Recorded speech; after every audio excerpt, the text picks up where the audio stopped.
Hello my dear students, फिर से आपका स्वागत है आपकी फिजिक्स की क्लास में। आज हम बात करेंगे सीबीएसई क्लास 12th के सैम्पल पेपर की, जो सीबीएसई ने उसकी ऑफिशियल वेबसाइट से हम अगर सैम्पल पेपर डाउनलोड करें तो उससे सबसे पहले हमको मार्किंग स्कीम हमको पता चलती है कि इस बार का मार्किंग स्कीम क्या है। ओके, तो हम जरा वही देख लेते हैं। जो मैक्सिमम मार्क्स होंगे थ्योरेटिकल थ्योरी के जो मार्क्स होंगे वो 70 होंगे। हमको हमेशा पता है कि प्रैक्टिकल के जो मार्क्स होते हैं, प्रैक्टिकल के 30 मार्क्स हमको मिलते हैं। ओके, और 70 मार्क्स हमको थ्योरी से मिल सकते हैं। तो अगर हम थोड़ा थ्योरी पर ध्यान दें, क्योंकि प्रैक्टिकल के मार्क्स हमको स्कूल से मिल जाएंगे 30 मार्क्स, और थ्योरी पर अगर हम ध्यान देंगे तो 70 मार्क्स भी हम बहुत इजीली ला सकते हैं। 90 क्रॉस करना कोई बड़ी बात हमारे लिए सीबीएसई में नहीं होती अगर हम सिस्टमेटिकली सारे कॉन्सेप्ट को समझ लें और हम अच्छे से मेहनत करने अभी भी लग जाएं तो ज़्यादा टाइम हमारे पास वैसे तो नहीं है, पर हम अच्छे मार्क्स ला सकते हैं। अच्छा, हमारे पास में इस पेपर को सॉल्व करने के लिए 3 आवर्स होंगे, ये हमको पता है। जनरल इंस्ट्रक्शन अगर हम देखें तो हमको पता चल रहा है यहाँ पर क्वेश्चन पेपर में 35 मार्क्स होंगे और सारे क्वेश्चन अटेम्प्ट करना कंपलसरी है। ओके, अगर हम सेक्शन की बात करें तो यहाँ पर 5 सेक्शन होंगे। Section A, section B, section C, section D, section ई।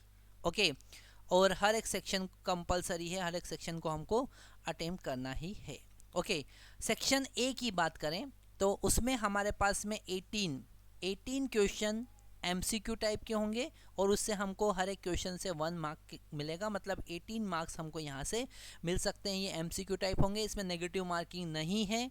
आप गलत आंसर देंगे तो भी आपको 0 मार्क्स मिलेंगे, माइनस में मार्क्स नहीं मिलेंगे। 18 मार्क्स के एमसीक्यू होंगे।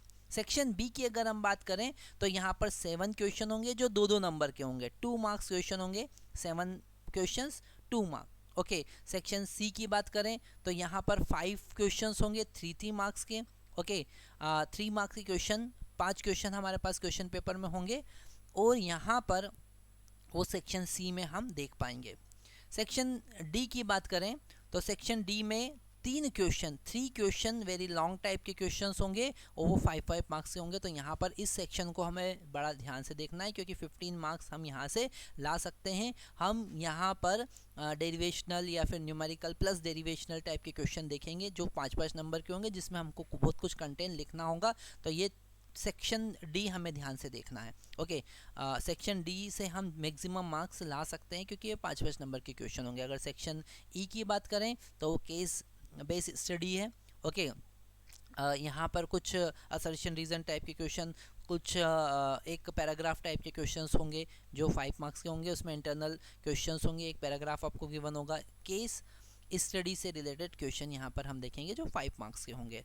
ठीक है, यहाँ पर हमारे पास कोई इंटरनल चॉइस नहीं मिलेगी। ओके, पर सेक्शन डी में, सेक्शन सी में, सेक्शन बी में, ओके, और सेक्शन ई में, इन सेक्शंस में हमारे पास इंटरनल चॉइस होगी और उसमें से हमको केवल एक क्वेश्चन ही अटेम्प्ट करना है। मतलब और में क्वेश्चन होंगे जो हम इस सैम्पल पेपर में भी देखेंगे, जो हमको दोनों में से एक क्वेश्चन अटेम्प्ट करना है। मैक्सिमम स्टूडेंट ये गलती करते हैं कि एक क्वेश्चन आधा करते हैं फिर दूसरा क्वेश्चन वापस से आधा कर देते हैं।